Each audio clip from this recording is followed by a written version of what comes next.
மணிக்கு வீட்டை விட்டு வெளியே வந்து தெருவில் வந்து சத்தம் போட ஆரம்பித்தாங்க, கூப்பாடு போட்டாங்க. நான் சாக போகிறேன், என்னால் தாங்க முடியாதுன்னு சொல்லிட்டு ரொம்ப அதிகமாக இருந்தோடனே அந்த 4 தெரு ஜனங்களும் கூட்டிட்டாங்க. அந்த வாட்ச் கீழே கிடந்தது. சரி. கிடந்தோடனே அதை பார்த்தோன்னே எடுத்து பாக்கெட்டில் போட்டுட்டு கிராமத்தில் யாருக்காவது பயன் கொடுக்கலான்னு சொல்லிட்டு நான் பாட்டில் உட்காந்துட்டு இருந்தேன். திருப்பி நான் ஊருக்கு வரும்போது நான் யோசித்தேன், இது பார்க்க ரொம்ப அழகாக இருக்குது, இந்த பசங்களை நம்ம ஏமாற்றலாம், என்கிட்ட வந்து தங்க வாட்ச் இருக்குன்னு சொல்லிட்டு ஏமாற்றலான்னு சொல்லிட்டு நான் அந்த பையன்கிட்ட என்கிட்ட தங்க வாட்ச் இருக்குது அப்படின்னேன். சரி. ஒரு பையன் காட்டு அப்படின்னா காட்டின உடனே உங்ககிட்ட எப்படி தங்க வாட்ச் இருக்க முடியும்னு சொல்லி அப்படி பிடிங்கிட்டான். கிளாஸில் ஒரு தண்ணி எடுத்து, தம்பி இதை குடிச்சிட்டு இயேசுக்கு நன்றி சொல்லு, ஆண்டவரே என்னை குணப்படுத்துனதுக்காக நன்றி சொல்லு அப்படின்னு சொன்னேன். அவன் அதை குடிச்சிட்டு சொன்னான், ஜீசஸ் தேங்க்யூ ஃபார் ஹீலிங் மீன்னு சொன்னான். சரி அவ்வளோதான் அப்படின்னா கதை திறந்துட்டு நான் வந்துட்டு உடனே அவங்க சாப்பாடு போட்டாங்க, சாப்பிட்டுட்டு 10 மணிக்கு வீட்டுக்கு போயிட்டேன். 15 நாளையில் காரெல்லாம் விற்றுருங்க, க்ளோஸ் பண்ணுங்கள், எங்கள் அக்கௌண்ட்டுக்கு பணத்தை ட்ரான்ஸ்ஃபர் பண்ணுங்கள், இந்தியா வந்துடுங்க, நம்ம அமெரிக்கா போயிடலாம் அப்படின்னா. அவ்வளோதான். ஸோ அந்த பிஸ்னஸே க்ளோஸ் பண்ணிவிட்டு அப்படியே அவங்களே வந்து அமெரிக்காவுக்கு அனுப்புகிறாங்க. இயேசு நம்பியா, இயேசுனுக்கு சுகம் கொடுப்பார் அப்படிதான் சொன்னேன். டக்குன்னு தொடையில் உடனே அடித்தான், இப்போவுமே சுகம் கொடுத்துட்டாரையா அப்படின்னு இருந்து கட்டிலேருந்து எந்திரிச்ச வரைக்கும் நடக்க ஆரம்பிச்சிடும். ஈடன் டிவி நேயர்களுக்கு என் வாழ்த்துக்கள். ஒரு பிரவீன் வந்து பேச விட்டு கேட்குறாரு, எனக்கு அது ரொம்ப ஆச்சரியமாக இருக்கும். எல்லா எபிசோட்லையும் பார்த்தீங்கன்னா பொறுமையாக கேட்குறாரு, குறுக்க வர மாட்டேங்கிறார். ஆச்சரியமான விஷயம். இன்னொன்று இவர் இந்த தரிசனம்ன்றது ரொம்ப சந்தோஷமாக இருக்குது. எல்லோரும் தன்னை காமிக்கு தான் நினைப்பாங்க, இவர் மற்றவங்கள கொண்டாடுறார். மற்றவங்கள கொண்டாந்து இந்த பாருங்கள் இப்படி இருக்குது அபிஷேகம், இப்படியும் கிருபை இருக்குது பாருங்கள், இப்படியும் ஊழியம் இருக்குது பாருங்கள் அப்படின்னு காமிக்கிறார். அது ரொம்ப சந்தோஷமாக இருக்குது எனக்கு. இது வந்து நிறைய பேருக்கு பிரயோஜனமாக இருக்கும். இது இப்போ மட்டும் இல்லை, காலகாலங்களுக்கும் இது பிரயோஜனமாக இருக்கும் இது. அதனால் ரொம்ப எனக்கு இது வந்து என்ன சொல்கிறது, நல்லா இருக்கணும் இந்த ஊழியம், பெரிய லெவலில் வரணும். இவங்களுக்கு ஆண்டவர் வந்து இவங்க நல்லா ஆசீர்வதிக்கணும், உயர்த்தணும், இன்னும் பல பேரை இவங்க இந்த சேனலில் கொண்டு வரணும்னு நான் வாஞ்சிக்கிறேன். அதுக்காக நான் பிரார்த்திக்கிறேன்.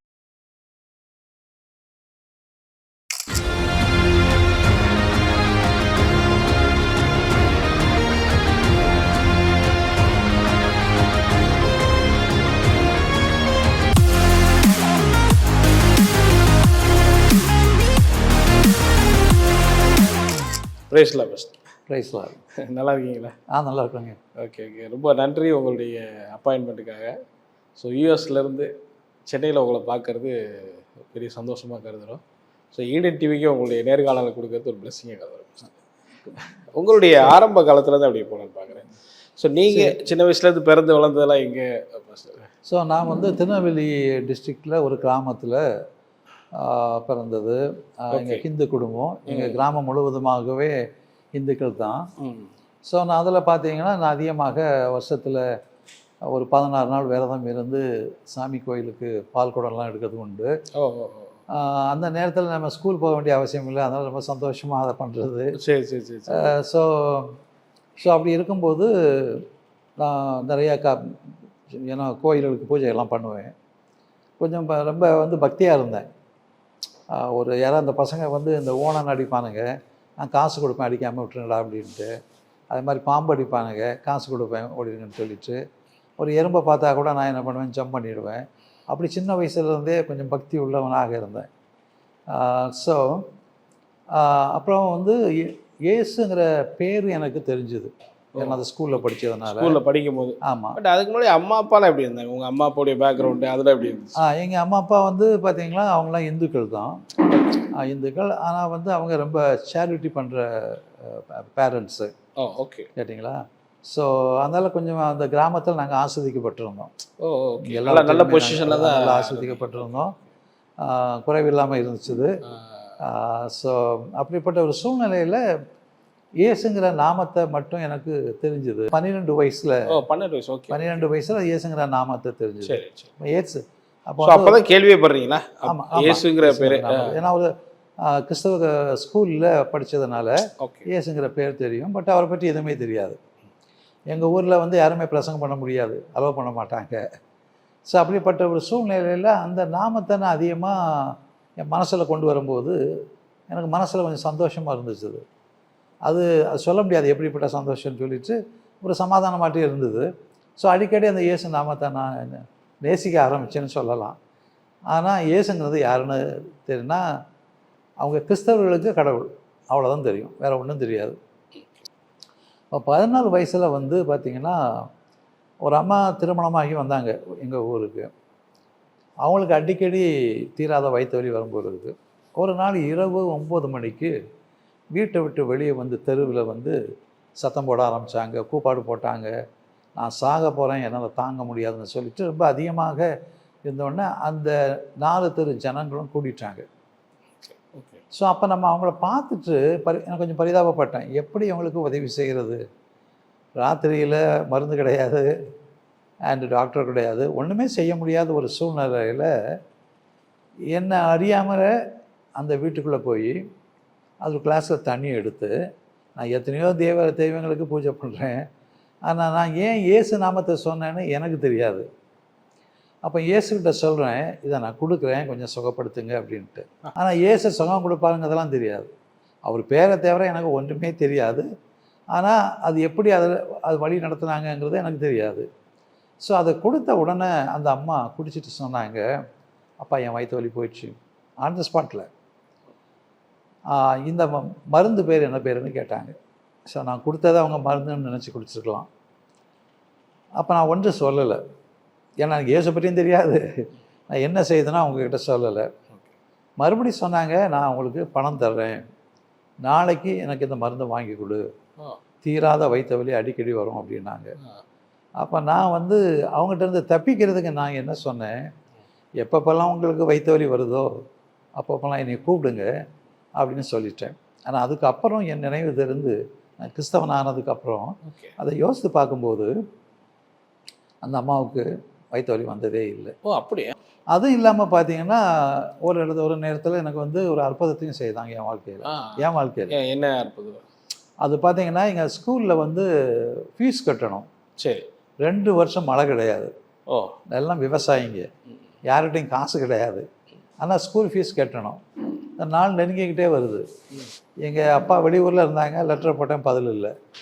எங்கள் ஒரு அங்கிள் இருந்தாங்க, அவங்ககிட்ட காசு இல்லை அப்படின்ட்டாங்க. அப்போ ஃபீஸ் எப்படி கட்டுறது? ஸோ வசதியாகவுமே இருந்து உங்களுக்கு அந்த பணம் அந்த நேரம் இல்லை. 2 வருஷத்தில் மழை இல்லாதனால விவசாயத்தை நம்பி தான் நீங்கள் இருக்கிறோம். ஆமாம் ஆமாம். சரி. ஸோ எல்லோரும் நாங்கள் என்ன பண்ணுவோம்னா மத்தியானம் சாப்பிட்டுட்டு விளையாட போயிடுவோம். அன்றைக்கு 2 நாள் தான் இருக்குது, நான் போகலை. அப்படியே நான் என்னுடைய இருந்த இடத்துலையே இருந்துட்டேன் அந்த பள்ளிக்கூடத்தில். திடீர்னு என் கண் கீழே போச்சுது. அங்கே வந்து ஒரு ரோல்டு கோல்டு வாட்ச், இந்த 1 ரூபாய்க்கு வைப்பாங்க பார்த்தீங்களா, அந்த அந்த விசேஷ நாட்களில் சின்ன பிள்ளைகளுக்கு ஒரு ரூபா தான். அந்த வாட்ச் கீழே கிடந்தது. சரி. கிடந்தோடனே அதை பார்த்தோன்னே எடுத்து பாக்கெட்டில் போட்டுட்டு கிராமத்தில் யாருக்காவது பயன் கொடுக்கலான்னு சொல்லிட்டு என் பாட்டில் உட்காந்துட்டு இருந்தேன். திருப்பி நான் ஊருக்கு வரும்போது நான் யோசித்தேன், இது பார்க்க ரொம்ப அழகாக இருக்குது, இந்த பசங்களை நம்ம ஏமாற்றலாம், என்கிட்ட வந்து தங்க வாட்ச் இருக்குதுன்னு சொல்லிட்டு ஏமாற்றலான்னு சொல்லிட்டு நான் அந்த பையன்கிட்ட என்கிட்ட தங்க வாட்ச் இருக்குது அப்படின்னேன். சரி. ஒரு பையன் காட்டு அப்படின்னா, காட்டின உடனே உங்ககிட்ட எப்படி தங்க வாட்ச் இருக்க முடியும்னு சொல்லி அப்படியே பிடிங்கிட்டான். பிடிங்கிட்டு அங்கே போய் உரசி பார்த்தானா, பார்த்துட்டு ஏன் அம்மா தங்கம் தான்னு கொடுத்துட்டான். கேட்டிங்களா? அப்போ நான் போய் அடுத்த நாள் வந்து யாராவது ஒருத்தர் போட்டுக்கலாம், ஏன்னா அங்கே வளர்க்க சான்ஸே கிடையாது. சரி சரி. அக்கா கிராமம், தங்க வச்சு போட்ட யாருக்கும் கிடையாது. அதுவும் அந்த ஸ்கூலில் வந்து அதுவும் கரெக்டாக என் காலுக்குள்ள இருக்கிறதுக்கு இது சான்ஸே கிடையாது. அப்போல்லாம் க்ளீனாக பண்ணிடுவாங்க, அதெல்லாம் பெருக்கிடுவாங்க. அதை நீ எடுக்கும் போது கோல்டு கலர் தான் இருந்துச்சா? அதே கலர், ஏன்னா வந்து அந்த கோல்டு வாட்சே தங்கமாக தான் இருக்கும் பார்க்க, அதே நேரத்தில் தான் இருக்கும், ஓடாது. அந்த சின்ன வாட்ச் ஓடாது, பார்க்கும்போது தெரிஞ்சு அது அந்த வாட்ச் தான் உங்களுக்கு. ஆமாம் இருந்தது. அப்புறம் அடுத்த நாள் போயிட்டு ஸ்கூலில் சொன்னேன், இந்த மாதிரி வந்து அந்த பசங்கிட்ட சொன்னேன், யாராவது ஏதாவது தொலைய வச்சிருந்தா என்கிட்ட கேளுங்க, நான் ஒரு பொருள் எடுத்தேன் இந்த கிளாஸில் இருந்து. சரி. ஏன்னா எதுன்னு சொன்னால் அவன் நான் எனக்கு உனக்குமா தெரியாது, யாரும் சொல்லலை. அப்படியே யாராவது வந்து இருந்தால் கூட ஏதாவது கம்ப்ளைண்ட் பண்ணியிருப்பாங்க, எதுவும் இல்லை. அடுத்த நாளாக நான் ஸ்கூல் ஃபீஸ் கட்டணும். அப்புறம் எங்கள் அந்த அங்கிளை கூட்டிகிட்டு போயிட்டு ஒரு ஹோல்ஸ் மித்திட்ட கொடுத்து பார்த்தா ஒரு 45 ரூபா கொடுத்தான். 40 ரூபா ஸ்கூல் ஃபீஸ் கட்டணும். அடுத்த நாள் கட்டினேன். அப்போ இது எங்கேருந்து வந்தது, எப்படி வந்தது, நான் ஸ்கூல் ஃபீஸ் கட்டுறது? ஆனால் அது கோல்டு வாட்சுன்னு அங்கே வர்றதுக்கு சான்ஸே கிடையாது. அப்போ பார்த்தீங்கன்னா அந்த டைமில் வீட்டில் தான் சொன்னீங்களா அதை பற்றி? நான் யார்ட்டையும் சொல்ல கிடையாது. அந்த எனக்கு அந்த மாதிரி ஒன்றும் இல்லை, ஏதோ கடந்தது போனால் எடுத்து கொடுத்தேன். அது ஃபீஸ் கட்டணும்னு ஓகே வச்சுக்கோங்களேன். Okay okay. ஸோ அது அப்படிப்பட்ட ஒரு ஒரு அற்புதத்தை ஆண்டவனுடைய செய்து அந்த ஸ்கூல் ஃபீஸ் கட்டும்படியாக செய்தாங்க. ஸோ அது எப்படி சொல்றீங்க? நீங்க ஆண்டவர் தான் இது பண்ணாருன்னு எப்படி ஹோப் நம்புறீங்க? ஏன்னா நீ அந்நேரம் ஆண்டவரை ப்ரேயர் பண்ணிட்டு இருந்தீங்களா? அது மாதிரி கேட்குறேன். அந்த மாதிரி. இல்லை அப்படிலாம் ஒன்றும் இல்லை. நான் எனக்கு ப்ரே பண்ணுறதே பழக்கம் கிடையாது. ஓ அப்படியா? ஏன்னா நான் ப்ரே பண்ணுறேன்னு என்னன்னு தெரியாது. கேட்டிங்களா? ஸோ ஆண்டவர் இருதயத்தை பார்க்குறாருன்னு தான் சொல்ல முடியும். Okay okay. என்னுடைய இருதயம் அவருக்கு உகந்ததாக ஒரு வேளை இருந்திருக்கலாம். ஸோ அப்படி ஒரு மிராக்கல் உங்களுக்கு நடந்து உங்களுக்கு ஒரு. ஆமாம் ஆமாம் இருந்திருக்கலாம். அது இப்போ தான் தெரியுது எனக்கு. Okay okay. அப்போ எனக்கு ஒன்றும் தெரியல. எனக்கு ஒரு தேவை சரி. யாரையும் கிடைக்கல. ஆனால் இங்கே வந்து அதனால ஆண்டவரே எனக்கு கொடுத்துருக்காரு. அதுவும் இயேசு கொடுத்துருக்காருன்னு தான் நான் யோசித்தேன். ஆண்டவர் நிறைய ஆண்டவர் இருக்கிறாங்க. நான் இயேசு நாமத்தை நேசிக்கிறதுனால சரி சரி சரி. ஸோ இயேசு கொடுத்துருக்காரு அப்படின்னு சொல்லிட்டு பண்ணிட்டு சொன்னோன்னு வச்சுக்கோங்களேன். ஸோ இன்னொரு அற்புதம் என்ன நடந்தது அப்படின்னா, அவங்களுக்கு வந்து ஆண்டவர் ஞானத்தை கொடுக்குறவர். கேட்டிங்களா? ஸ்கூலில் நாங்களாம் லாஸ்ட் பெஞ்சில் உட்காந்துருப்போம். லாஸ்ட் பெஞ்சில் உட்காந்துருக்கேன்னா நாங்கள் எப்படிப்பட்ட பையனாக இருந்திருப்போம்னு உங்களுக்கு தெரியும். படிப்பு அவ்வளோ சரியாக இருக்காது. ஆமாம் ஆமாம். ஏதோ ஒரு எஸ்எல்சியில் வந்து கொஞ்சம் மார்க் எடுத்து பாஸ் பண்ணிட்டேன். அப்புறம் வந்து காலேஜுக்கு போகணும். ஓகே. என் மார்க்குக்கு நல்ல காலேஜ் கிடைக்காது. அப்புறம் எங்கள் சித்தப்பா ஒருத்தர் கூப்பிட்டு வாடா நான் படிக்க வைக்கணும்னு சொல்லிட்டு எங்கள் அப்பெல்லாம் வெளியே ஊரில் இருந்தாங்க. ஸோ ஒரு ராணி சீதை அம்மாள் காலேஜ்னு சொல்லிட்டு அப்போ தான் புதுசாக ஓப்பன் பண்ணுறாங்க ராம்நாட்டில். எங்கள் சித்தப்பா காரைக்குடியில் இருந்தாங்க. ஸோ அங்கே போய்ட்டு ஜாயின் பண்ணேன். பண்ணிவிட்டு அங்கே பசங்கள்லாம் சுற்றுவோம், ரொம்ப எல்லாம் பண்ணுவோம், சரியாக படிக்கிறது கிடையாது. நான் வந்தவொடனே சொல்லிட்டேன், நான் பாஸ் பண்ண மாட்டேன், ஃபெயில் ஆகிடுவேன் அப்படின்னு எங்கள் அப்பா சித்தப்பாடெல்லாம் சொன்னேன்.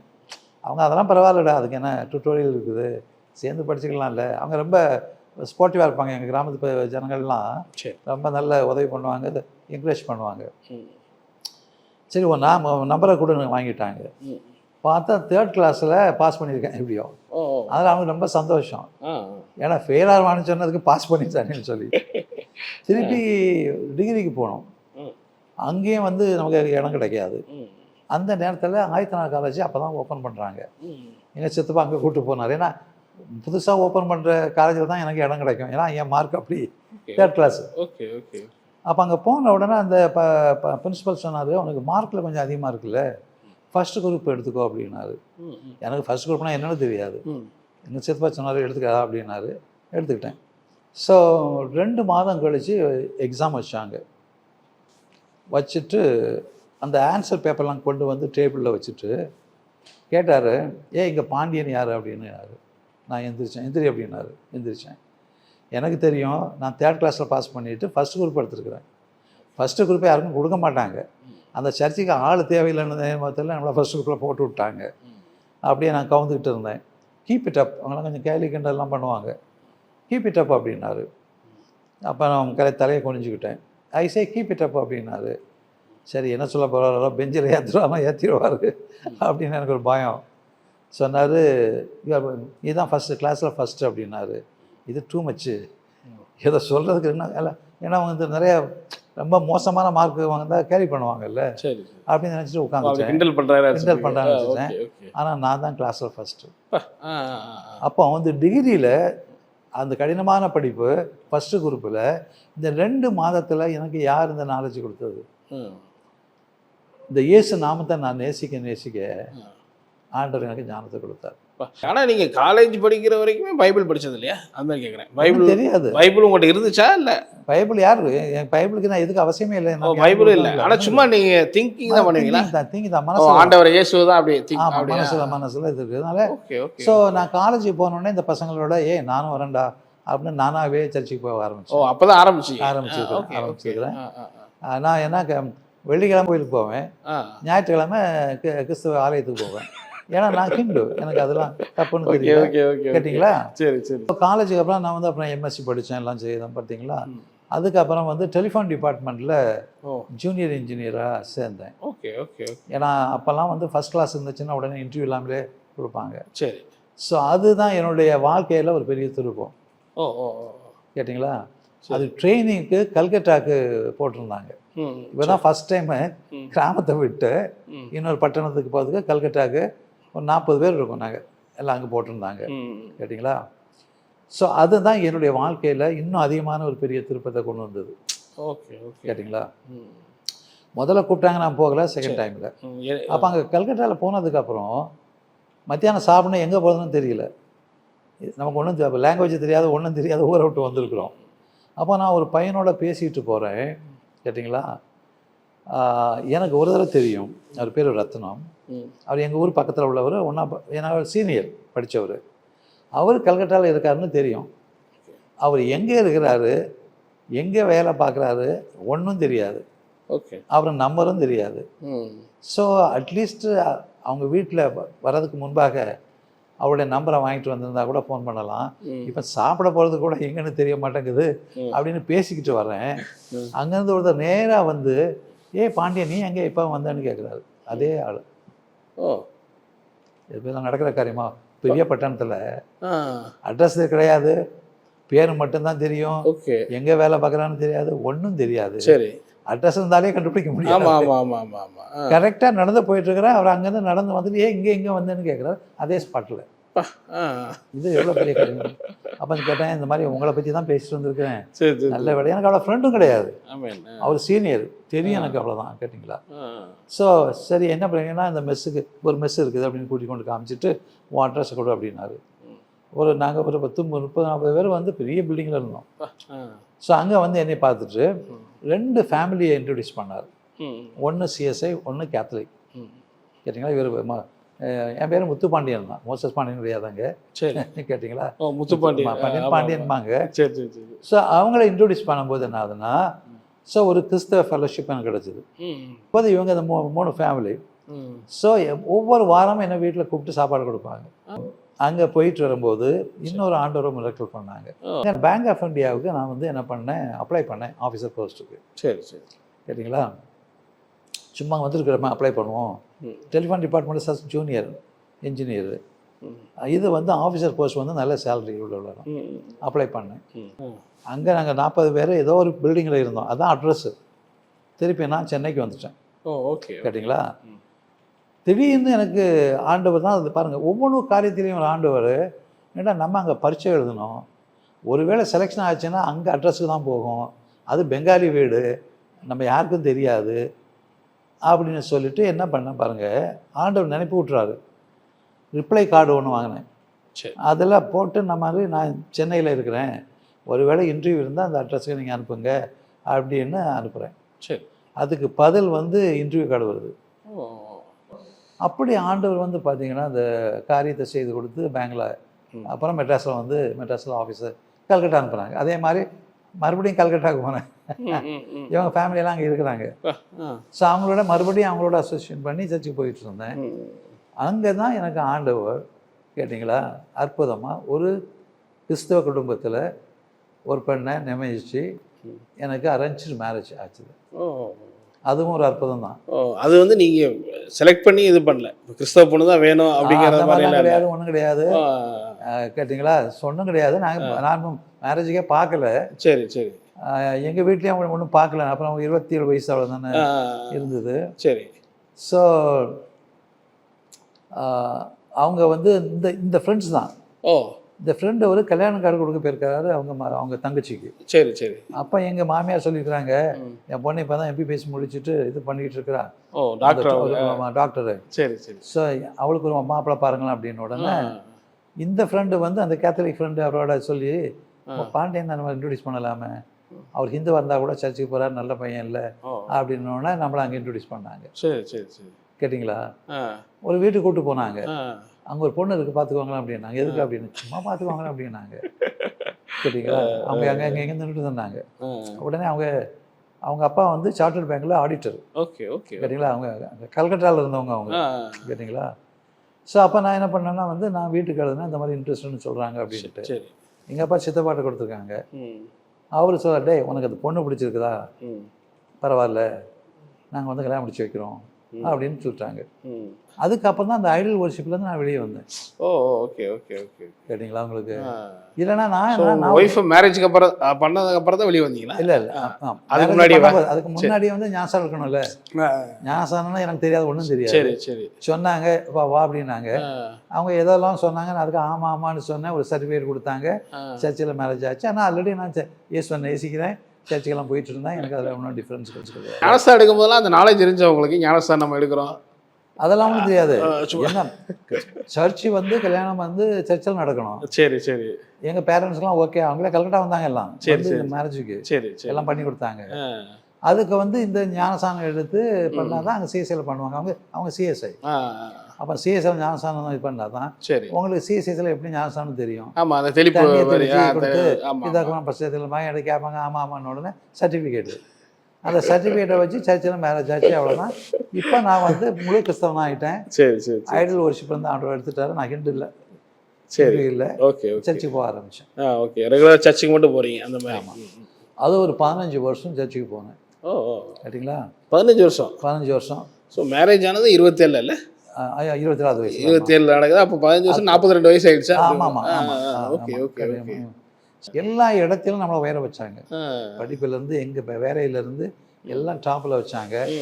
அதை விட்டுட்டு எனக்கு இந்த எங்கள் 2 பேர் சம்பளம் போதும், ஆனால் ஏழைகளுக்கு எதாவது செய்யணும்னா காசு இல்லையே அப்படிங்கிற ஒரு எண்ணத்தை ஆண்டவர் தான் போட்டார். எல்லாம் நான் ஏன் போட்டார். ஓகே நம்ம ஜாலியாக என்ஜாய் பண்ணிக்கிட்டு போய் பேங்க்ல வேலை ஆமா பார்த்து எந்த பிரச்சனையும் இல்லை நம்மளுக்கு. நல்லா உட்காந்துட்டு இருக்கிறோம். Okay okay. இப்படி ஒரு இதை நம்ம ஆண்டவர் தானே போட்டிருக்கணும் இல்லையா?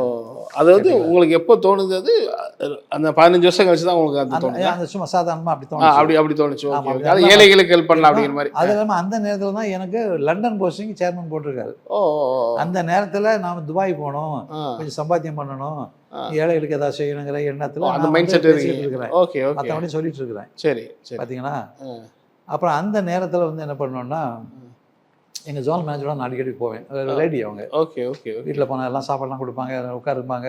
சரி. என்னை வந்து சாதாரண ஒரு ஆஃபீஸர் மாதிரி ட்ரீட் பண்ண மாட்டாங்க. சரி எல்லாருமே நல்லா ஸ்பெஷல் இருப்பாங்க, மோஸ்ட்லி பிராமின்ஸ். ஸோ அவங்கள்ட்ட சொன்னேன் நான் துபாய்க்கு போகலான்னு இருக்கேன் அப்படின்னு சொல்லிட்டு சொன்னேன். அவங்களுக்கு அவங்களுடைய டாட்டரோட ஹஸ்பண்டு, அவங்களாம் பிக் பிஸ்னஸ் பீப்புள். சரி. மில்லியனர்ஸ். கேட்டிங்களா? ஸோ அவங்க வந்து துபாயில் ஒரு பிஸ்னஸ் பண்ணுறதுக்கு ஆள் தேடிட்டு இருக்காங்க, யாரும் கிடைக்க மாட்டேங்கிறாங்க. ஓ சரிங்களா? ஓகே. அவங்க ஃப்ரெண்டு இன்னொருத்தர் வந்து அபுதாபியில் இருக்கார். அவர் முஸ்லீமு. சரி. அவரும் பயங்கரமான ஆள். பயங்கரமான ஆள்னா அவங்க வந்து ஒரு அஸ்கான் குரூப்பு, பெரிய பெரிய குரூப் அவங்க உள்ள உள்ளது. சொந்தக்காரங்க, மருமகன். அவருக்கு கீழே ஆல்மோஸ்ட் ஏகப்பட்ட இன்ஜினியர்ஸு ரிக்கில் வேலை பார்க்குறாங்க அபுதாபியில். ஸோ அவங்க 2 பேரும் இந்தியாவுக்கு வந்திருக்கிறாங்க. அந்த நேரம் பார்த்து இவங்க சொல்லியிருக்காங்க, இவன் பாண்டியன் ஏதோ துபாய்னு சொல்லிட்டு இருந்தான், வேணா அவங்கள்ட்ட பேசி பார்க்க சொல்லுங்களேன் அப்படின்னு அவங்க டாக்டர்கிட்ட சொல்லியிருக்காங்க. அவங்க என்னைய கூப்பிட்டு எங்கள் ஹஸ்பண்ட் ஆஃபீஸுக்கு போங்க, அங்கே 2 பேரும் வர்றாங்க அப்படின்னு. உடனே அங்கே போயிட்டு இருக்கும்போது அவரையும் மீட் பண்ணேன். ஒரு அரை மணி நேரம் பேசுனாங்க. கேட்டிங்களா? சரி சரி. பேசிட்டு சொன்னாங்க, நாங்கள் விசா கொடுத்தா வருவீங்களா அப்படின்னாங்க. வர்றேன் அப்படின்னு. சும்மா சொல்லுவாங்க போயிடுவாங்க, நார்மலாக இல்லை. போன உடனே ஒரு வாரத்திலே விசா போட்டு அனுப்பிட்டு இவர் என்னை கூப்பிட்டு ஒரு சம் திரஹாம் பேர் அவங்க கரன்சி 2000 எவ்வளோ கொடுத்தாங்க. கொடுத்துட்டு டிக்கெட் வாங்கிட்டு நீங்கள் துபாய்க்கு போங்க, அங்கே தே வில் ரிசீவ் அப்படின்ட்டாங்க. ஓகே. சரிங்களா? அவங்க வந்து 30 வருஷத்துக்கு முன்பாக. கேட்டிங்களா? அவங்க 50 லட்ச ரூபா கொடுத்தாங்க. 50 லட்சம்? 50 லட்சம்னா என்ன உங்களுக்கு சேலரி சொல்றீங்களா? இல்லை பிசினஸ்க்காக இன்வெஸ்ட்மெண்ட்டுக்கா? Okay okay okay okay. பேங்க்ல ஒரு 10 லட்சம் 60 லட்சம் 30 வருஷத்துக்கு. ஸோ எந்த விதமான எது கொலாட்ரல் எதுவுமே இல்லாமையா? எதுவும் எந்த அசெட் கொலாட்ரல் இல்லாமல் உங்களுக்கு அப்படி ஒன்று கொடுத்துட்டு ஒரு எழுத்துமானம் கூட கிடையாது. ஓ எந்த செக்யூரிட்டியுமே இல்லாமல் ஒன்றும் கிடையாது. Okay okay okay. தேவனுடைய இது இல்லைன்னா இது நடக்குமா? யார்ட்டாவது செய்ய முடியுமா? அவங்களாம் பிஸ்னஸ் பீப்புள், எல்லாம் மில்லியனர்ஸ். ஸோ உங்களை பிஸ்னஸ்க்காக கொடுங்க நீங்கள் அப்படி சொல்லலாம். இல்லை அவங்க பிஸ்னஸ் ஆரம்பிக்கிறதுக்கு என்னை உங்களை இது பண்ணுறாங்க. Okay okay okay. கேட்டிங்களா? ஃபுல்லாகவே உங்களை நம்பி அப்படி அது என்னை நம்பி 60 லட்சம் கொடுக்குறாங்க. அது 30 வருஷத்துக்கு முன்னாடி 60 லட்சங்கிறது யோசித்து பாருங்க எவ்வளோ எப்படின்ட்டு. கண்டிப்பாக கண்டிப்பாக. போயிட்டாங்க, கொடுத்துட்டு போயிட்டாங்க. கேட்டிங்களா?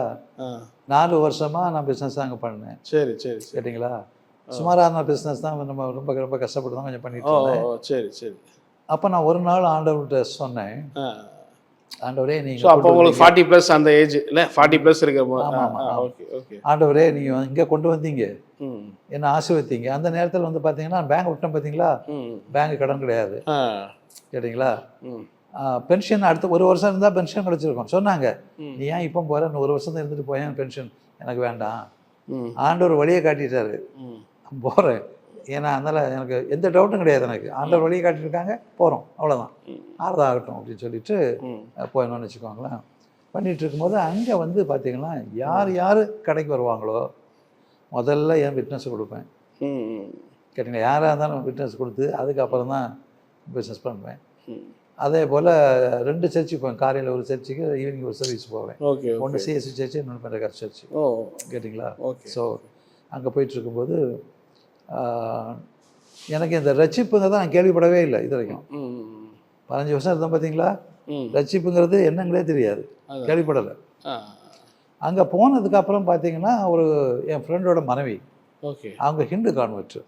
சரி. அவங்க கேட்டாங்க, பாண்டியன் நீங்கள் நிறையா சாட்சி சொல்கிறீங்க, ஊழியத்துக்கெல்லாம் போகிறீங்க, சரி, ரட்சிக்கப்பட்டிருக்கீங்களான்னு கேட்டாங்க. அப்படின்னா என்னன்னு கேட்டேன். கேட்டதே கிடையாது. சரி சரி சரி சரி. என்னன்னு கேட்டேன். ஓகே. கேட்டிங்களா, பிஸ்னஸ் போய் சரி உட்காந்துருக்குறாங்க. சரி. ஓகே. எனக்கு அதில் தான் கான்சன்ட்ரேஷன். Okay okay. அதுலேயும் ஆர்டர் ஃபேவர் பண்ணிட்டு இருக்கிறாங்க. டக்குன்னு இப்படி கேட்குறாங்க, ரசிக்கப்படுறீங்களான்னு. ஆமாம். அப்போ நான் என்னன்னு கேட்டேன். சரி. ஏன்னா அவங்களுக்கு தெரியும் நான் கிறிஸ்தவன் ஆகிட்டேன்னு தெரியும். Okay okay. அப்போ சொன்னாங்க, நீங்கள் ஆண்டவர் அறிந்து, சரி, நீங்கள் பாவின்னு சொல்லி அறிக்கை செய்து கேட்டிங்களா, ஞானஸ்தானம் எடுத்து நீங்கள் ரட்சிக்கப்படணும். கேட்டிங்களா, அதுதான் ரட்சிப்பு.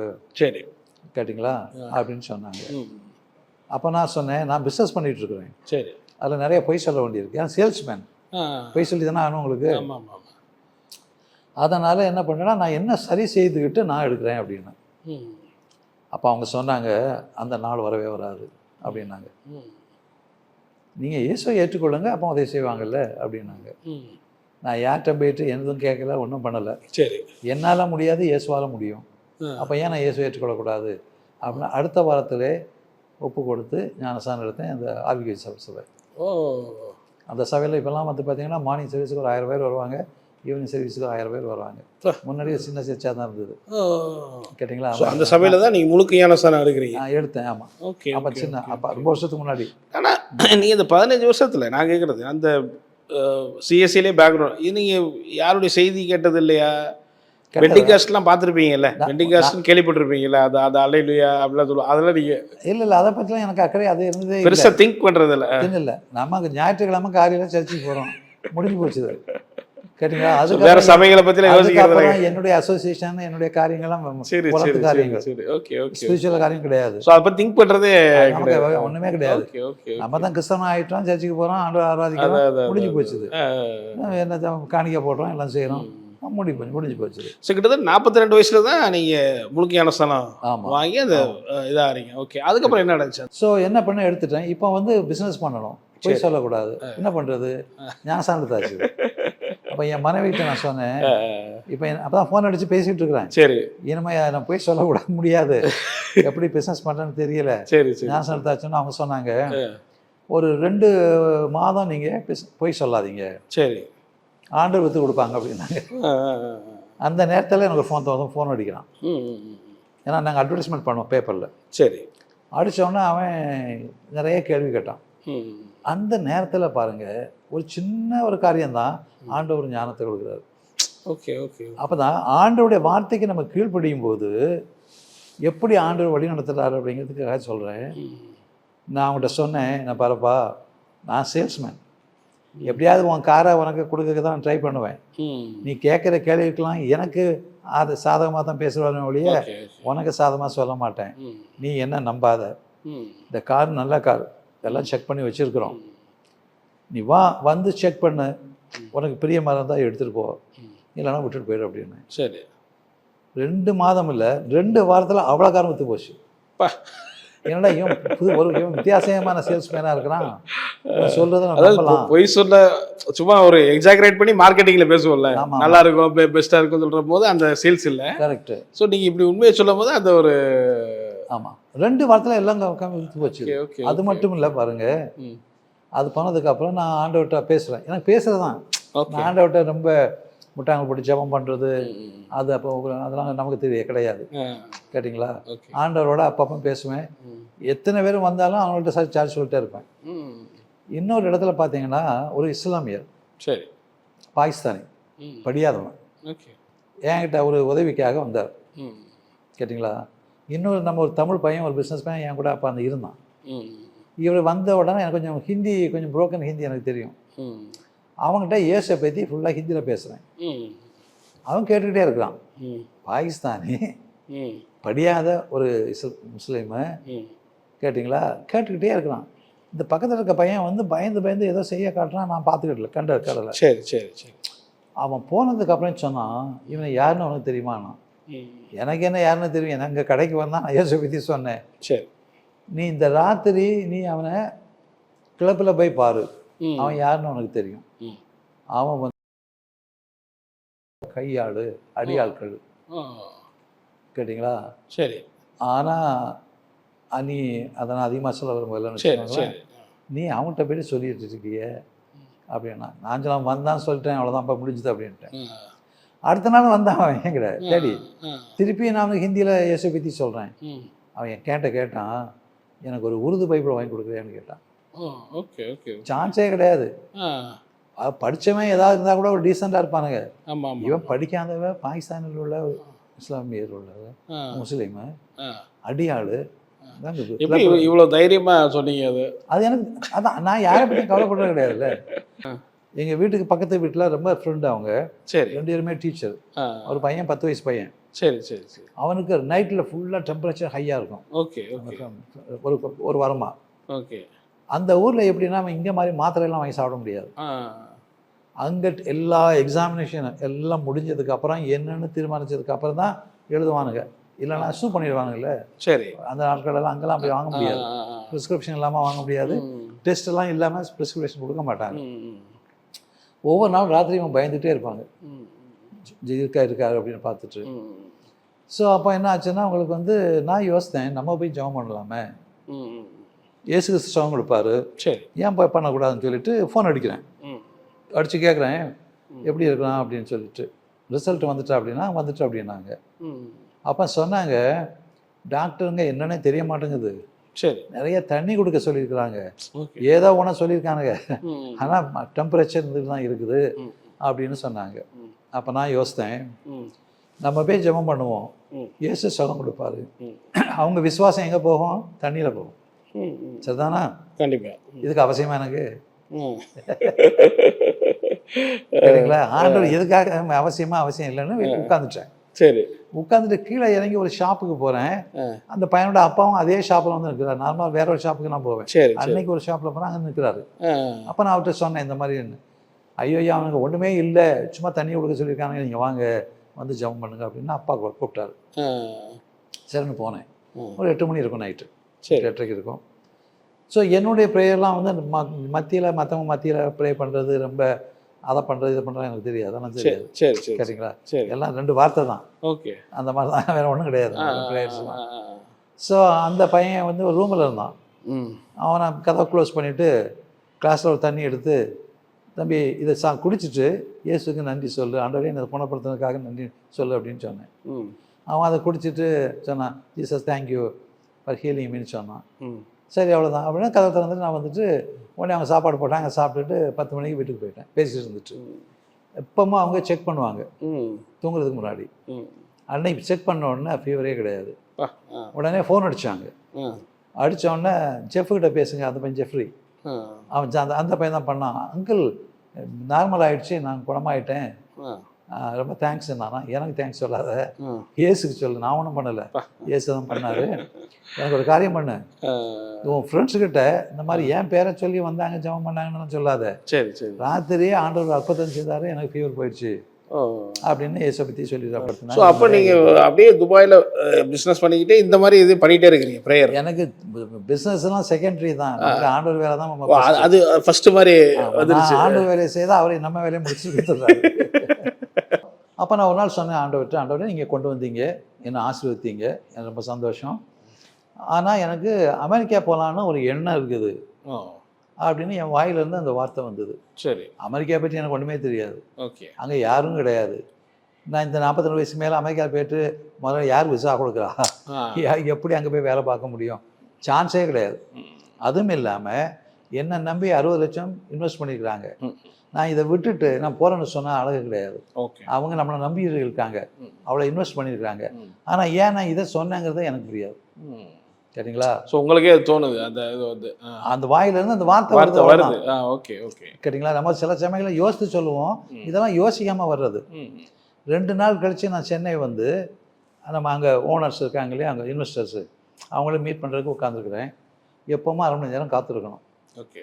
அன்றைக்கு பாண்டியன் துபாயிலேருந்து வந்திருக்காருன்னு சொன்ன உடனே உள்ளே அனுப்புங்கன்னாங்க. சேரில் கூட உட்காரல. அவங்க கேட்குறாங்க, பாண்டியன் நீங்கள் அமெரிக்கா போக விருப்பமாங்கிறாங்க. ஓ, கேட்டிங்களா? நான் ஸோ பார்த்தா அது வந்து எவ்வளோ நாளில்? அதே ஒரே 2 டேஸில். 2 டேஸில். Okay okay. 2 டேஸில் பண்ணிவிட்டு நான் இப்போ 4 மாதத்துக்கு ஒரு தடவை இங்கே வந்துடுவேன். ஸோ அந்த துபாய் கம்பெனி வச்சிருக்கவங்க அப்படி சொல்கிறாங்களா? ஆமாம், சரி அவங்க தான். Okay okay. இல்லை, நான் பார்த்தீங்கன்னா நார்மலாக நம்ம பார்க்கும்போது இவ்வளோ இன்வெஸ்ட் பண்ணிவிட்டு நான் அமெரிக்கா போகிறேன்னா, இப்போ நான் நம்பி பண்ணலை. சரி சரி. அவங்க என்னை நம்பினதுக்கு காரணம் ஒன்று இயேசு கிறிஸ்து என்னோடு இருக்கிறார். நான் கிறிஸ்தவன், அதுதான். இல்லைன்னா யாராவது 60 லட்ச ரூபாயை ஒன்றுமே இல்லாமல் அந்த பிஸ்னஸ்ஸு என் பேரில் நான் தான் ஆப்ரேஷனு, மற்றவங்க ஆப்ரேட் பண்ண முடியாது. கேட்டிங்களா? ஸோ அவங்க கொடுத்துருக்குறாங்க. ஓகே. ஸோ ஆனால் இந்த எண்ணம் எனக்கு வர்றதுக்கு, இதை சொல்கிறதுக்கு, ஸோ ஆண்டோட சொன்ன உடனே 2 நாளையில் சொல்கிறாங்க, நீங்கள் அமெரிக்கா போக விருப்பமாங்க. ஆமாம் அப்படின்னேன். போங்க, விசா அப்ளை பண்ணுங்கன்னாங்க. போய் இப்போ சேர்ந்த அடுத்த நாளே ஃபோன் பண்ணிட்டீங்களா? நாங்கள் இல்லை, நான் நாளைக்கு தான் போகிறேன் பேசிக்க அப்படின்னேன். சரி. பிஸ்னஸ் விசா கிடச்சிது. 15 நாளையில் காரெல்லாம் விற்றுருங்க, க்ளோஸ் பண்ணுங்கள், எங்கள் அக்கௌண்ட்டுக்கு பணத்தை ட்ரான்ஸ்ஃபர் பண்ணுங்கள், இந்தியா வந்துடுங்க, நம்ம அமெரிக்கா போயிடலாம் அப்படின்னா. அவ்வளோதான். ஸோ அந்த பிஸ்னஸே க்ளோஸ் பண்ணிவிட்டு அப்படியே அவங்களே வந்து அமெரிக்காவுக்கு அனுப்புகிறாங்க. பட் ஃபேமிலியெல்லாம் உங்களுக்கு இந்தியாவில் தான் இருக்கு? இந்தியாவில் இல்லை, துபாயிலேருந்து வந்துட்டு போய் அந்த மாதிரி 4 மாதத்துக்கு ஒரு தடவை அந்த மாதிரி. சரி சரி. அப்போ பாருங்க, இந்த காரியத்தை ஆண்டவர் என் வாயினால் சொல்ல வச்சு அதை நிறைவேற்றுற தேவனாக இருக்கிறாங்கிறத பார்க்குறேன். ஸோ அமெரிக்கா போகிறதுங்கிறது ஒரு பெரிய கனவாக நிறைய பேருக்கு இருக்கும். ஆனால் உங்களுக்கு ரொம்ப ஈஸியாகவே ஒன்றுமே கிடையாது. Okay okay. அதுவும் இல்லாமல் பார்த்தீங்கன்னா ஒரு 2 லட்ச ரூபா கையில் கொடுத்தாங்க. கேட்டிங்களா? கொடுத்துட்டு என்ன பிஸ்னஸ்னால் கன்சல்டிங் பிஸ்னஸ்ஸு, கம்ப்யூட்டரில் சாஃப்ட்வேர். எனக்கு ஏபிசிடி தெரியாது. நான் கம்ப்யூட்டர்லேயும் வேலை பார்த்ததில்ல. நம்ம பேங்கில் இங்கே அந்த டைமில் தான் கம்ப்யூட்டர் கிடையாது. என்ன அமெரிக்காவை கொண்டு போயிட்டு கன்சல்டிங் கம்பெனி ஆரம்பிக்கிறாங்க. எனக்கே புரியல. Okay okay. யாராவது படிச்சிருக்கணும், அல்லது வேலை தெரிஞ்சிருக்கணும், இதுதான் நான் நினைப்பாங்க. கேட்டிங்களா? அதை ஒன்றும் இல்லாமல் மொசஸ் வி ஆர் கோயிங் அப்படின்னு சொல்லிட்டு வந்துட்டு விசா அப்ளை தான், விசா இருக்குது, டிக்கெட்லாம் வாங்கிட்டு என் பாட்டில் போனேன். போனோன்னா ஒரு ஃப்ரெண்டு என்னை ரிசீவ் பண்ணார். போன அன்றைக்கே 18th ஃப்ளோரு. ஓகே. ஒரு அங்கே ஒரு நல்ல இடம்னு வச்சுக்கோங்க. அங்கே இருந்து வீட்டில் அந்த பிஸ்னஸ் ஆரம்பித்தோம். 6 மாதத்தில் நாங்கள் வந்து வால் ஸ்ட்ரீட்னு கேள்விப்பட்டிருப்பீங்க, அங்கே தான் ஸ்டாக் எக்ஸ்சேஞ்ச் இருக்குது. Okay okay. அதுக்கு அடுத்தால பில்டிங்கில் அங்கே பிஸ்னஸ் ஸ்டார்ட் பண்ணோம். ஓகே. 6 மாதத்தில் ப்ராஃபிட் வந்தது. உடனே அங்கே பண்ணி அதுக்கப்புறம் ஒரு 5 வருஷம் அவங்களோட இருந்தேன். அப்புறம் எனக்கு தோணுச்சுது, இனிமேல் நம்ம ஆண்டவருக்கு யார் கீழேயும் வேலை பார்க்கக்கூடாது, நம்ம ஆண்டவருக்குன்னு நம்ம செய்யணும், வேலைகளை செய்யணும் அப்படின்னு. ஆனால் என்னன்னா, நான் ஒரு ப்ராமிஸ் பண்ணியிருந்தேன் ஆண்டவர்கிட்ட. என் மனைவி சொன்னாங்க, நீங்கள் ஊழியம் பண்ணீங்கன்னா யார்கிட்டையும் காசு கேட்கக்கூடாது, அப்படின்னா நீங்கள் ஊழியம் பண்ணலாம். ஓகே அப்படின்னாங்க. அது எனக்கு மனசில் தோணுச்சுது. ஸோ அது அமெரிக்கா போனோடனே அப்படி உங்களுக்கு தோணுச்சா? சொன்னாங்க. ஓகே. அப்போ நான் சொன்னேன் ஆண்டவர்கிட்ட, ஆண்டவரே நீங்கள் கொடுக்குறவங்க, உங்கள் நாமத்தில் நான் யார்கிட்டையும் கையேந்த மாட்டேன், செய்ய மாட்டேன், நீங்கள் எனக்கு கொடுங்க, நான் செய்கிறேன் அப்படின்னு ஒப்பந்தம் பண்ணேன். சரி. கேட்டிங்களா? ஸோ ஆண்டவர் இது வரைக்கும் அப்படி தான் எடுத்துறாரு. இது வரைக்கும் நீங்கள் நாங்கள் கேட்குறது, இப்போ அமெரிக்கா போகிறீங்க, பிஸ்னஸ்க்காக போகிறீங்க, அங்கே போய் திருப்பி அது பிஸ்னஸையும் பார்த்துட்டு ஊழியம் பார்க்குறீங்களா? எனக்கு அந்த ஒரு எண்ணம் இருந்ததுனால அவங்க சொன்னாங்க. ஸோ ஏன்னா வந்து ஆண்டவர்கிட்ட நம்ம என்ன கமிட் பண்ணுறோமோ அதை ஆண்டவர் செய்கிற தேவனாக இருக்கிறார். கேட்டிங்களா? நீங்கள் கொடுக்குறவங்க, நான் ஏன் போய் உங்கள் நாமத்தில் போய்ட்டு நான் மற்றவங்கள்ட்ட போய்ட்டு இது வெளியே வாங்க. ஓகே. அதனால எங்களுக்கு ஆண்டவர் ஒரு கம்பெனியை கொடுத்தாரு. நான் யார்கிட்ட போய் கேட்க வேண்டாம்ல. ஸோ வருஷத்துக்கு 2 தடவை இந்த இந்தியாவுக்கு வருவேன். கிராமத்தில் படுத்து கிடப்பேன். நீங்கள் அமெரிக்கா போனீங்க? அமெரிக்கா போய் இப்போ 22 வருஷத்துக்கு மேலே. 22 வருஷம் ஆச்சு. ஆமாம், ஆல்மோஸ்ட் 2000 அந்த மாதிரி டைத்தில் போயிருப்பீங்க. ஆமாம், 24 வருஷம் ஆச்சு. ஸோ நீங்கள் இப்போ பிஸ்னஸ் பண்ணிக்கிட்டே மினிஸ்ட்ரி பண்ணிட்டு இருந்தீங்களா? ஆமாம். என்னன்னா அந்த கம்பெனி வந்து ரொம்ப சிம்பிள். சரி. நான் அதில் போய் ரொம்ப கஷ்டப்பட்டு ஒன்றும் செய்ய வேண்டிய அவசியம் இல்லை. Okay okay okay. பசங்க வந்து இந்த விசா பண்ணுறதுக்கு வருவாங்க, அவனுக்கு விசா பண்ணி கொடுக்குறது. சரி. அவன் வேலை பார்ப்பான், அவனுக்கு அப்புறம் சம்பளம், நாங்கள் வந்து மாதம் சம்பளம் கொடுக்க வேண்டியது. மற்ற கம்பெனிலேருந்து பணத்தை வாங்க வேண்டியது. அதனால அவங்களுக்கு அந்த விசா காரியங்களை பார்த்துக்கிடுவோம். ஓகே. அப்புறம் அவனுக்கு வந்து பில்லு நான் பண்ணி நான் பண்ணுறது இதுதான் வேலை. ஓ ஓ ஓ. அதனால ஒன்றும் பிரச்சனை கிடையாது. என் மனைவி டாக்டரு, சரி. அவங்க So, வாலண்டியர், அவங்க இந்தியா தான் டாக்டர், கவர்மெண்ட் டாக்டரு, சரி சரி. வாலண்டியர்லாம் அங்கே வந்துட்டாங்க. ஓ ஓ ஓ ஓ. அவங்களுக்கும் வந்து பார்த்தீங்கன்னா அந்த திருப்பி படிக்கலாம்னு சொல்லி சொன்னாங்கன்னா ஆண்டவர் அதை அலோவ் பண்ணலை. ஓ. அதுக்கு விட்னஸ் இருக்குது. சரி, அது அவங்க விட்னஸ் நம்ம சொல்ல சரி வேண்டாம். சரி சரி. சரி, அவங்க கம்பெனியை பார்த்துடுறாங்க. அதெல்லாம் நான் என் பாட்டில் வந்துடுவேன், இந்தியாவுக்கு ஓ, வந்துடுவேன். அவங்க இந்தியாவிலேருந்து அவங்களும் அமெரிக்காவுக்கு வந்துட்டாங்க. வந்துட்டாங்க. அவங்க இதில் பிள்ளைங்கன்னா 2 பேர் அவங்க. அவங்க பிள்ளைங்களும் அவங்களும் வந்துட்டு எல்லாம் க்ரீன் கார்டு வந்துட்டு ஓ, ஒரு 22 இயர்ஸ் இல்லை நீங்கள் அமெரிக்காவில்? Almost 24 years. 24 இயர்ஸ் ஆயிடுச்சு. Ministry 22 years. அங்கே எப்படி இருந்துச்சு உங்களுக்கு? அங்கே போய் பிஸ்னஸும் பண்ணுறீங்க, ஊழியம் அங்கே ஸ்டார்ட் பண்ண, அங்கே என்ன மாதிரி பண்ணீங்க? சரி, என்ன பண்ணுறேன்னா நான் வந்து காலையில் வந்து ட்ராம்ஸு பிடிச்சி தான் போனோம் நியூயார்க்குக்கு. பேத் ட்ரெயின் பாரு, என் பக்கத்தில் ஃபுல்லாக நிறைய ட்ராக்ஸ் இருக்கும். ஓகே. நான் போகும்போதெல்லாம் எவன் என்ன பார்க்குறோன்னா ட்ராக்ஸ் கொடுப்பேன். சரி. நான் ஊழியத்துக்கு வரதுக்கு முன்னாடி கொடுப்பேன். அதே மாதிரி அந்த வேர்ல்ட் ட்ரேட் சென்டர்னு பெருசாக இருந்துச்சு. சரி. அதில் தான் எல்லா ஜனங்களும் வருவாங்க. அதுக்கு முன்னாடி இன்னும் ட்ராக்ஸ் கொடுப்பேன். ஓ. மத்தியானம் லஞ்சு டைமில் வந்து லஞ்சுக்கு சாப்பிட்றதுக்கு வந்திருப்பானுங்க, அவங்களுக்கு ட்ராக்ஸ் கொடுப்பேன். எல்லாம் வாங்கிப்பாங்களா இல்லை நீங்கள்? கொடுத்துருவாங்க. வாங்குறானா வாங்கல, நான் கொடுத்துறது. கேட்டிங்களா? அதுக்கப்புறம் அங்கே ஏதாவது பார்த்தானா அவனை ஸ்மைல் பண்ணி அவங்கள்ட்ட பேசுவேன். ஓகே.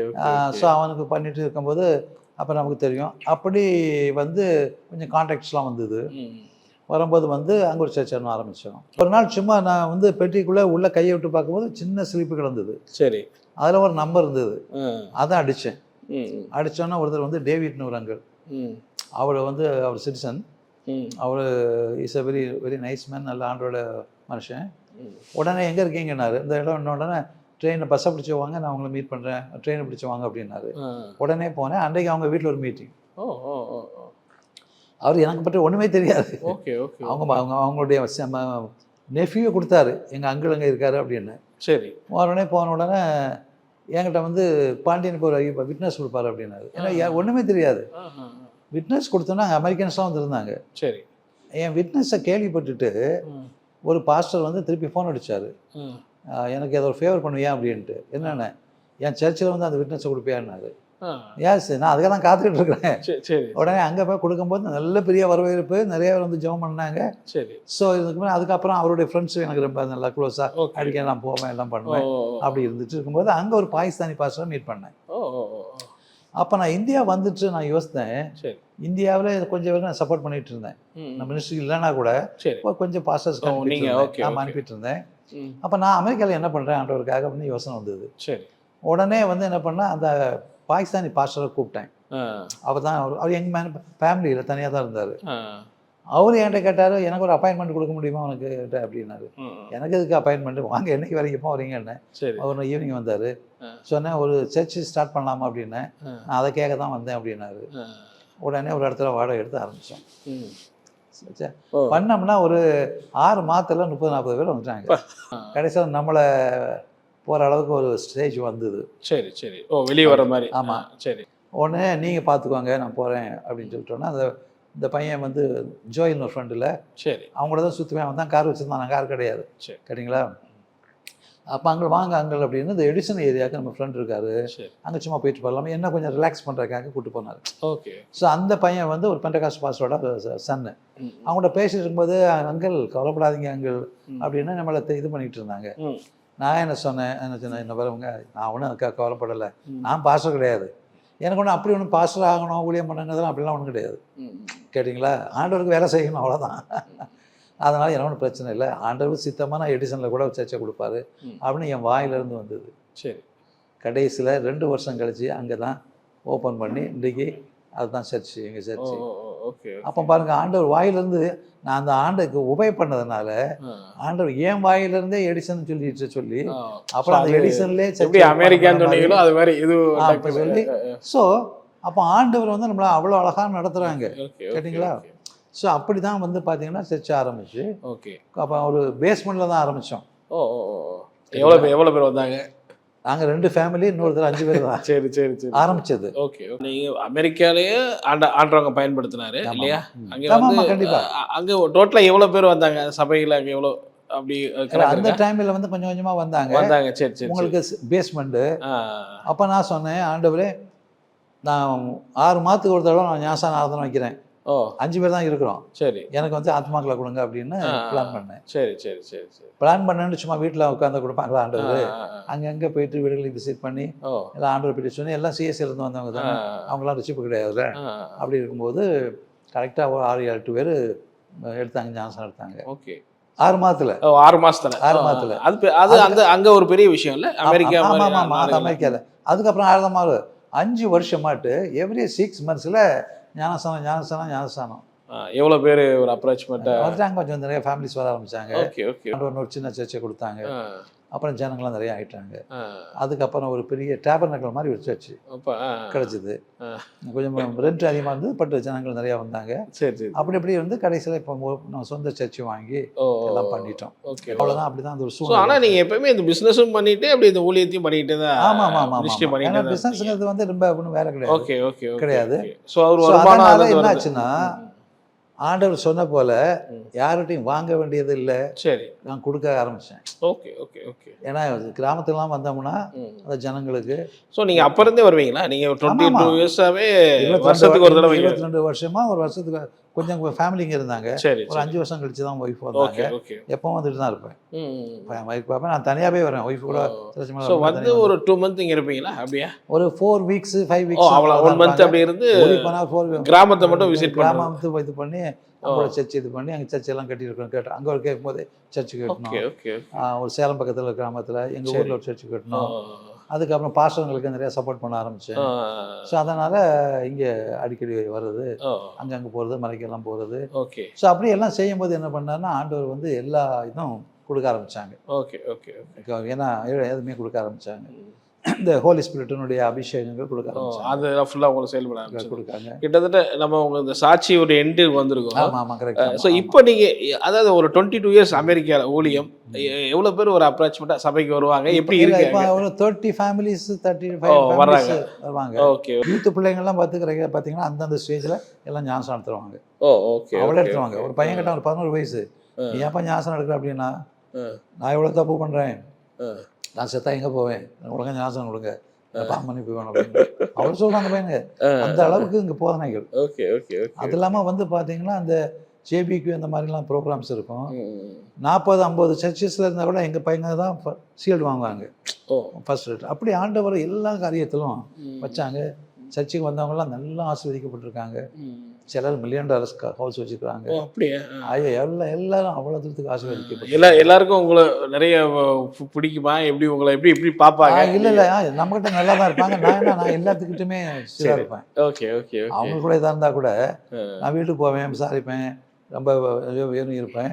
ஆனால் சர்ச்சை பொறுத்தவரை ஸ்ட்ரிக்டாக இருப்பேன். இதுதான் ஓகே அப்படின்னா. ஒரு கிராமத்தில் அழுக சத்தம் கேட்டுது. சரி. ஸோ அங்கே பார்த்தோன்னா நாங்கள் போனோன்னா ஆம்பளைங்க இருந்தாங்க, பொம்பளைங்க வந்து நின்று இருந்தாங்க. கொஞ்சம் 10-15 பேர் இருந்தாங்க. ஒரு அம்மா தலையில் படுத்து கிடக்குறாங்க. ஒரு 40-42 வயசு இருக்கும். சரி.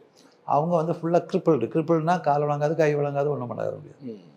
இப்போ எங்களை ஜெபம் பண்ண சொன்னாங்க. நான் இப்போ எப்போ பக்கம் பார்த்தேன்னா நான் சொல்லிடுறேன் அவங்கக்கிட்ட, ஏம்மா நான் டாக்டர் இல்லை, மந்திரவாதி இல்லை, நான் இவ்வளோ சோகப்படுத்துறதுக்கு. ஆனால் இயேசு அவங்கக்கிட்ட ஜெபம் பண்ணால் குணப்படுத்துவாங்க அப்படின்னு சொன்னோம். அப்போ அவங்க சொன்னாங்க, டாக்டரே சொல்லிட்டாங்க 2 மாதம் வச்சுட்டு இனிமேல் சாகிற வரைக்கும் இப்படி தான் இருப்பா. ஒரு 42 வயசு ஒரு லேடி, இவ்வளோ பெரிய பெருமானோட லேடி படுத்தே கிடந்தாலும் என்ன ஆகுது பாருங்கள். நான் சொன்னேன், என்ன பாருப்பா, டாக்டர் சொன்னதா, டாக்டர் மனுஷன், நாங்கள் சொல்கிறது கடவுள். இங்கே எல்லாரும் வாயை திறந்து இயேசு கிறிஸ்து இப்படி சுகம் கொடுப்பாருன்னு நீ சொன்னேன்னா நான் ஜெபம் பண்ணுறேன், இல்லை நான் போயிட்டு இருக்கேன். அதனால் எல்லாம் வாயை திறந்து சொன்னாங்க. அந்த அம்மா படுத்துக்கிட்டு சொன்னாங்க, நான் எழுந்து நடந்தால் உங்கள் ஆலயத்துக்கு வருவேன், நான் இயேசுவை ஏற்றுக்கொள்வேன் அப்படின்னாங்க. அந்த விசுவாசம் கேட்டிங்களா. ஒரு வாரத்துக்குள்ளே, ஒரு வாரமாக 10 நாள் அது பாட்டில் வந்து பஸ்ஸை பிடிச்சி அங்கேருந்து நடந்து சர்ச்சுக்கு வந்துருச்சு. வந்து விட்னஸ் கொடுத்து 3ஆவது மாதத்தில் நான் அவங்களுக்கு ஒரு பெரிய அங்கே அந்த ஒரு டேமில் ஞானஸ்நானம் கொடுத்தேன். ஸோ அதுக்கப்புறம் பார்த்தீங்கன்னா அதே ஊரில் ஒரு ஆள் 2 வருஷமாக கட்டில் படுத்து கிடக்குறான். சரி. ஒரு ஆள் அவனுக்கு ஒரு 50-55 வயசு இருக்கும். அது பக்கத்தில் ஒரு கோயில் டெம்பிள் இருக்குது, அவங்க டெம்பிள். இந்த பக்கம் ஒரு ரூம் இருந்துச்சு. அப்போ வந்து நான் சொன்னேன், இந்த ரூமில் என்ன இருக்குன்னா இந்த சாமி திங்ஸ்லாம் அங்கே இருக்குது அப்படின்னாரு. அப்போ நான் அப்படி சொன்னேன், நான் இப்படி தான் சொன்னேன், நாங்கள் இப்படி தான் சொன்னோம், இயேசுவன் நம்பியா, இயேசுவனுக்கு சுகம் கொடுப்பார் அப்படி தான் சொன்னேன். டக்குன்னு தொடையில் ஒரே அடித்தான். இப்போவுமே சுகம் கொடுத்துட்டாரையா அப்படின்னு கட்டிலேருந்து எந்திரிச்சு இறக்கி நடக்க ஆரம்பிச்சிடான். அவ்வளோ அதிசயம் ஆகுது.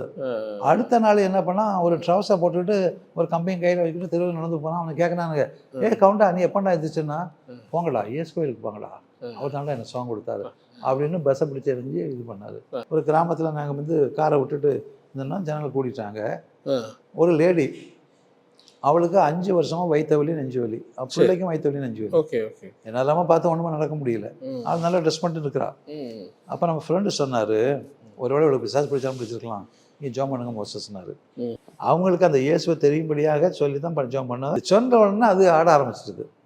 ஆரம்பிச்ச தலையில் கொண்டு கையை வச்ச உடனே அது எழும்பி பேச ஆரம்பிச்சிடுது.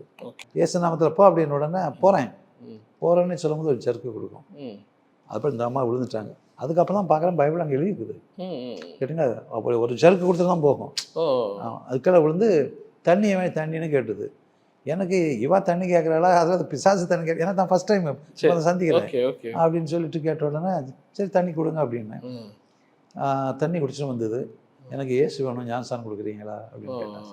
நான் நல்லா ஆகிட்டேன் அப்படின்னு நான் சொன்னேன். ஏம்மா நான் உங்கள் கிராமத்துக்கு இப்போ தான் முதல்ல வந்திருக்கிறேன், சரி ஒன்றை மதத்துக்கு கன்வெர்ட் பண்ணதுக்கு நான் வரல, நடந்ததை உன் புருஷங்களை போய் சொல்லு, அவன் ஓகே அப்படின்னாச்சும் நான் நாளைக்கு வேணால் ஞானஸ்தானம் கொடுக்குறேன் அப்படின்னு அது போய் சொல்லிடுச்சு. நம்ம சாமியை ஒன்றும் சொல்லலை, டாக்டர் ஒன்றும் கணக்கு பண்ண முடியல, இயேசு தானே சுகம் கொடுத்தாரு, இந்த பிசாசு என்னை விட்டு தொலைஞ்சி போயிடுச்சுது, நான் இயேசு ஏற்றுக்கொள்கிறேன்னா போ அப்படின்ட்டான். வந்து ஞாபகம் எடுத்து அது வச்சுக்கப்பட்டது.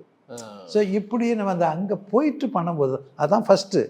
அதுக்கப்புறம் நிறையா வருவாங்க சர்ச்சுக்குள்ளே பிசாசு பிடிச்சிது. ஸோ நிறைய உங்களோட டெலிவரன்ஸில் விடுதலை பண்ண ஹீலிங்லாம் அப்படி நடந்துட்டு இருக்கு. ஹீலிங். பட் உங்களுடைய பர்சனல் லைஃப்பை பார்க்கும்போது நீங்கள் உங்களுடைய ஃபெய்த்து. ஸோ அமெரிக்காவில் ஒரு நாள் கூட இன்சூரன்ஸ் இல்லாமல் இருக்க மாட்டாங்க. ஏதாவது ஆகி போச்சுன்னா நிறைய காசு பே பண்ண வேண்டியிருக்கும். அது மெடிக்கல் ஹாஸ்பிட்டல் நிறைய பண்ணியிருக்கோம். அது வந்து சிலவங்க லைஃப் லாங்காக பே பண்ண வேண்டியதாகிடும். அப்படி அவ்வளவு எக்ஸ்பென்சிவ். அங்கே மட்டும் இன்சூரன்ஸ் மட்டும் ரொம்ப எக்ஸ்பென்சிவ். சரி சரி. ஸோ அந்த நாள் எல்லாருமே மேக்ஸிமம் இன்சூரன்ஸ் போட்டுருப்பாங்க. கண்டிப்பாக இருக்கும், எல்லாத்துலேயும் இருக்கும். ஓகே. எங்களுக்கு ஃபெய்த் என்னன்னா ஆண்டவர் பார்த்துக்கிடுவாங்க.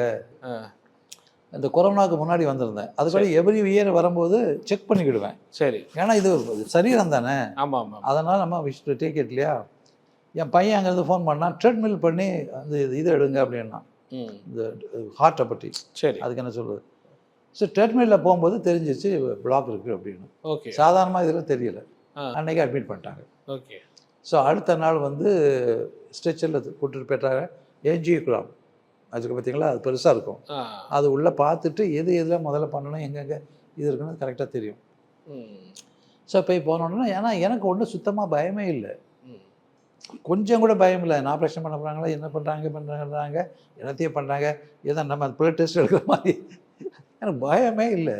ஏன்னு தெரியல. நான் போய்ட்டு உள்ளே படுத்துருக்குறேன். அந்த சீஃப் வந்து வர்றாரு. அவரே என்னை வந்து பார்த்து சொல்லிட்டு போகிறாரு, இந்த மாதிரி வந்து லெஃப்ட் சைடில் ரொம்ப மோசமாக இருக்குது, இதை பார்த்துட்டு ஆப்ரேஷன் தியேட்டர் இப்போ ரெடி பண்ணிட்டோம், உடனே ஆப்ரேஷன் தியேட்டர் தான் வரணும், பண்ணிடலான்னாரு. சரி டாக்டர் அப்படின்னு சொல்லிட்டு உள்ளே படுத்துருக்கும் போது நான் சொல்கிறேன், ஆண்டவரே நீங்கள் என்னோடு இருக்கிறீங்க, எனக்கு அதுக்கு போதும், அவ்வளோதான். நான் ரொம்ப கவலைப்படலை, ஒன்றும் படலை, நான் ஒன்றும் ப்ரேயர் பண்ணலை, ஒன்றும் பண்ணலை, ஒரு வார்த்தை சொன்னேன். உடனே சீஃப் வந்தார். அந்த ஸ்க்ரீனில் போட்டு பார்த்தா எந்த இடத்துல ரொம்ப அடப்பு இருக்குது ஆப்ரேஷன் பண்ணும்போது அந்த இடத்துலேருந்து ரத்தம் பீரிட்டு அடிக்குது. நானே பார்த்தேன், அப்படி அடிக்க சர்ன்னு அடிக்குது. பார்த்துட்டு சொன்னார் யூ கேன் கோ ஹோம் அப்படின்னு. பார்த்து எங்களுக்கு தெரியாது. Okay okay. நான் அங்கே ரசிக்கப்பட்டேன், ஒய்ஃபு இங்கே லேமையில் ரசிக்கப்பட்டாங்க. அப்போ தான் அவங்களுக்கு தசமை பார்த்து தெரியும். சரி. தெரிஞ்ச உடனே என்ன பண்ணாங்க, என்றைக்கு டாக்டராக ஜாயின் பண்ணாங்களோ அதுலேருந்து அந்த நாள் வரைக்கும் அங்கே ரெக்கார்ட்ஸ் இருக்குது, சேலரி ரெக்கார்டு, கேட்டிங்களா. ஏன்னா கவர்மெண்ட் டாக்டர் அவங்க, அதெல்லாம் பேக்ரவுண்டு அவ்வளோத்தையும் கூட்டி அதில் 10% பார்த்தா ஏகப்பட்ட காசு, ஏகப்பட்ட காசு. ஓகே. அதே மாதிரி வந்து அவங்க வந்து பிஎஃப் லோன் எடுத்து அந்த தசம பாகத்தை ஆண்டவர் கொடுத்தாங்க. ஓ கேட்டிங்களா. அப்படியா. 10 வருஷம் கொடுக்காதத. ஆமாம்மா, பிஎஃப் லோன் மாதிரி எடுத்து கொடுத்தீங்க. ஆமாம்மா. அதுக்கு முன்னாடி இங்கே நிறையா பெரிய கவர் வரும், ஏகப்பட்ட காசெல்லாம் இங்கே போய் கொடுத்துருப்போம். தசம பாகனம் கொடுக்கல. Okay okay okay. அப்போ வந்து அவங்க என்னைக்கு வேலை பார்த்தாங்களோ சேலரியிலேருந்து எடுத்து அப்படி கொடுத்தாங்க. அவங்க போய்த்து என்னோட அதிகமான போய்த்து கொடுக்க ஆரம்பித்தோம். ஓகே. அப்படி கொடுக்க ஆரம்பித்ததுக்கு அப்புறம் முன்னாடி எவ்ரி மந்த் டெபிசிட் வரும், காணாது எங்களுக்கு 2 பேர் சம்பளமே காணாது. அப்போலாம் சம்பளம் கம்மி தான் இருக்கும்போது வந்து பார்த்திங்கன்னா நாங்கள் தசம பாகத்தை முதல்ல எடுத்து வச்சிட்டோம்னா அந்த மாதத்தில் அதிகமாக இருக்கும், சர்ப்ளஸாக இருக்கும். Okay okay okay. பார்க்குற நேயர்களுக்கு நீங்கள் ஃபைனலாக சொல்ல விரும்புகிற வேர்ட்ஸ் வந்து அவனுடைய வார்த்தை சரி. அதுதான் நமக்கு ஜீவனு. ம். அதன்படி பிரசங்கம் பண்ணணும், அதன்படி நம்ம நடக்கிறதுக்கு முயற்சி பண்ணணும். ஓகே. பரிசுத்த தேவையானவர் நமக்கு உதவி செய்கிறாங்க. ம். அப்போ அதே மாதிரி ஆண்டோடைய வேலைக்கு நம்ம அழைக்கப்பட்டிருக்கிறோம். ம். நம்ம வேலைக்காரன் தான், ம். பெரிய பொசிஷன்லாம் கிடையாது. பாப்பா சபையில் பாஸ்டர், வெளியில் வேலைக்காரன் தான். அவன் அந்த வேலைக்காரனா மாஸ்டருக்கு வேலையை செய்யணும், செய்தால் தான் கூலி. சரிங்களா? வெறும் விசுவாசம் இருக்குன்னு வீட்டில் உட்காந்துட்டா கூலி கிடைக்காது. அங்கே போய் செய்யும்போது அந்த ஆண்டோட ஆசீர்வதிக்கிறாரு. ரொம்ப நன்றி உங்கள் நேரத்தை ஒதுக்கி உங்கள் சாட்சியை ஓகே, ஷேர் தேங்க்யூ. பண்ணிக்கிறேன்.